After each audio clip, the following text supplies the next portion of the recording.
বাংলাদেশের সর্বশেষ গুরুত্বপূর্ণ আপডেট সংবাদে আপনাকে স্বাগত। শুরুতেই সংবাদ শিরোনাম, পরে বিস্তারিত। প্রথমেই জানাবো, মাহফুজ আলমকে লক্ষ্য করে বোতল নিক্ষেপ, এনসিপি নেতাদের ক্ষুব্ধ প্রতিক্রিয়া। রাজধানীর কাকরাইলে অন্তর্বর্তীকালীন সরকারের তথ্য উপদেষ্টা মাহফুজ আলমকে লক্ষ্য করে পানির বোতল নিক্ষেপের ঘটনায় জাতীয় নাগরিক পার্টি এনসিপির শীর্ষ পর্যায়ের নেতারা ক্ষুব্ধ প্রতিক্রিয়া জানিয়েছেন। তাদের প্রশ্ন, মাহফুজ আলমের সঙ্গে যা হয়েছে তার চেয়ে নিকৃষ্ট আর কি হতে পারে? তাদের মতে আলোচনা গণতান্ত্রিক অধিকার, কিন্তু শারীরিক লাঞ্ছনা বর্বরতা। এনসিপির সদস্য সচিব আক্তার হোসেন তার ফেসবুকে লিখেছেন, মাহফুজ আলমের উপর হামলার নিন্দা জানায়। এরপর জানাবো, ভারতে বন্দুকযুদ্ধে নিহত 10। ভারতের মণিপুরে চান্দেল জেলা আসাম রাইফেল ইউনিটের সঙ্গে বন্দুকযুদ্ধে 10 বন্দুকধারী নিহত হয়েছে। এই ঘটনায় এলাকাবাসী সহ পুরো ভারত মর্মাহত। খবর এনডিটিভির। কর্তৃপক্ষ আরও জানায়, সেখানে এখনও অপারেশন চলমান রয়েছে।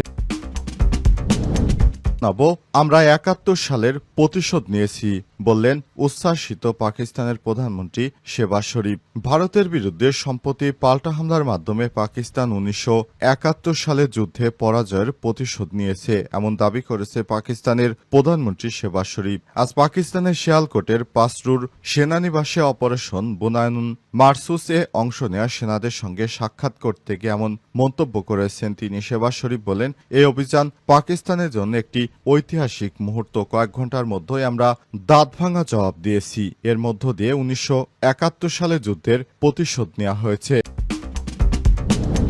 এদিকে এবার ভারতের ২৭ স্থানের নামই পাল্টে দিচ্ছে চীন। তীব্র আপত্তি নয়াদিল্লির। এবার অরুণাচল প্রদেশের আরও ২৭টি স্থানের নাম পরিবর্তনের ঘোষণা দিয়েছে শক্তিধর চীন। এর জবাবে কড়া ভাষায় প্রতিক্রিয়া জানিয়েছে নয়াদিল্লি। এক বিবৃতিতে ভারতের পররাষ্ট্র মন্ত্রণালয় জানিয়েছে, এই পদক্ষেপকে অকার্যকর এবং হাস্যকর বলে উল্লেখ করেছে। নয়াদিল্লি সাফ জানিয়ে দিয়েছে, তারা বেইজিংয়ের এমন কল্পনাপ্রসূত প্রচেষ্টা কখনোই মেনে নেবে না। কিন্তু চীনের পক্ষ থেকে বলা হয়েছে, তারা সেখানে অরুণাচল রাজ্য তাদের এবং সেটি ভারতের কাছ থেকে দখল করে নেবে। এবারে জানাবো, পাকিস্তানকে সমর্থন করায় তুরস্ক বয়কটের ডাক ভারতীয়দের।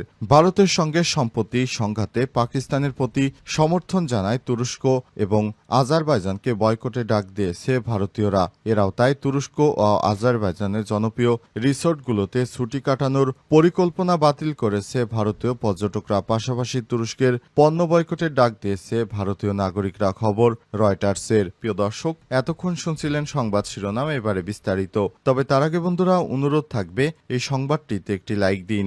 এই চ্যানেলে আপনি নতুন হয়ে থাকলে আমাদের সংবাদটি দেখতে দেখতে চ্যানেলটি সাবস্ক্রাইব করে রাখুন। কমেন্ট করে বন্ধুরা আপনার মূল্যবান মতামত জানিয়ে দিন আপনি বিশ্বের কোন দেশ থেকে বা বাংলাদেশের কোন স্থান থেকে আমাদের সংবাদটি দেখছেন এবং শুনছেন। আর বন্ধুরা, ভারত পাকিস্তান যুদ্ধে আপনি কোন দেশকে সমর্থন করেন কমেন্ট করে জানিয়ে দিন। যদি ভারতকে সমর্থন করে থাকেন তাহলে জয় হিন্দ, এবং পাকিস্তানকে সমর্থন করে থাকলে পাকিস্তান জিন্দাবাদ লিখে কমেন্ট করে বিশ্ববাসীকে জানিয়ে দিন। এবারে বিস্তারিত। আমরা ১৯৭১ সালে যুদ্ধের প্রতিশোধ নিয়েছি বললেন উচ্ছ্বাসিত শেহবাজ শরীফ। ভারতের বিরুদ্ধে সাম্প্রতিক পাল্টা হামলার মাধ্যমে পাকিস্তান ১৯৭১ সালে যুদ্ধ পরাজয়ের প্রতিশোধ নিয়েছে বলে এমন দাবি করেছে পাকিস্তানের প্রধানমন্ত্রী শেহবাজ শরীফ। বুধবার ১৪ মে শিয়ালকোটের পাসরুল সেনানিবাসে অপারেশন বুনায়নুন মারসুসের অংশ নেওয়া সেনাদের সঙ্গে সাক্ষাৎ করতে গিয়ে এমন মন্তব্য করেছেন তিনি। শেহবাজ শরীফ বলেন, এই অভিযান পাকিস্তানের জন্য একটি ঐতিহাসিক মুহূর্ত। কয়েক ঘন্টার মধ্যে পাকিস্তানের সাহসী সেনারা ভারতের অপরিচিত আগ্রাসনের দাঁতভাঙা জবাব দিয়েছে। এর মধ্য দিয়ে ১৯৭১ সালে যুদ্ধের প্রতিশোধ নেওয়া হয়েছে। ইতিহাস টেনে ভারতের প্রতি কড়া বার্তা। ১৯৭১ সালে মুক্তিযুদ্ধে বাংলাদেশের সাধারণ জনগণ পাকিস্তানি সেনাবাহিনীর বিরুদ্ধে লড়াই শুরু করে। ওই বছর ২৬শে মার্চ যুদ্ধ শুরু হয়ে ১৬ই ডিসেম্বর বাংলাদেশের স্বাধীনতার মাধ্যমে শেষ হয়। এর মধ্য দিয়ে ৩ ডিসেম্বর পাকিস্তানের হামলার জবাবে ভারত আনুষ্ঠানিকভাবে যুদ্ধে অংশ নেয়। খবর জিও নিউজের। এই প্রেক্ষাপট টেনে শেহবাজ শরীফ বলেন, ইতিহাস চিরকাল মনে রাখবে কিভাবে পাকিস্তানের রক্ষীরা ভারতের আগ্রাসন ঠেকিয়ে দিয়েছিল মাত্র কয়েক ঘন্টার মধ্যে।